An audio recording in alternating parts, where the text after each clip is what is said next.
Plastic ki Mahut Sinba Yaba Potlamsing Sinjinnarashi Haina ECONETWORK MANIPUR ki President Shinthangamba LAISHRAM na Phongdorakli Mahak na kudik piduna thadorakpa chirol amada makhatana hai amot akai leitaba lamdam ama oihannaba hotnaba matamda miyamna nungtigi sijinnariba Potlamsing mafam chana loisinaba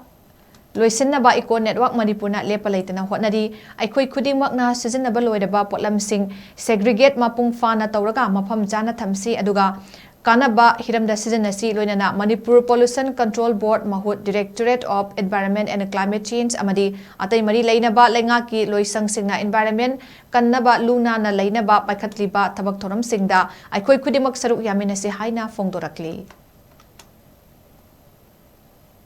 Nariba Potlamsing ase amuana recycle tawnanaba moana sinaba yaba mongdo onthokta taragati akona masi langthobadasu lebak lehau le tingga kanda Puchen balebak lehau helakpa mai thaduk luragasu madudagi tholakpa maiku manil singa atmosphere de yawer kanda nuksita tinga kanda so hanjinbada khoi miyoi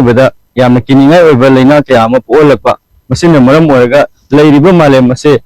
hingbada waba dugumba hingbada sapadraba malem ama oilangna maram ama oi amara kai sing mapam chana loisanba environment kanba luba nanbalamda mu henba Papuina plastic ki pollution je malem pumbada issue oirabanina asigi pollution je handana bohna akoi kudimona plastic ki mo sinba yaba Potlamsing sinaba tangai fadana plastic sinaba taragasu amona recycle tonana ba amana reuse tonana bagi adu mo khumthangsing paikhala kanda masi chaithoiba mafam chabel langthomba madi mai thado makya se masi handalaga luna nana lebelamda mo henbada khudimot saruk yaminasi ferok ki tongan mafam singdagi Kunggalaga thambiram laba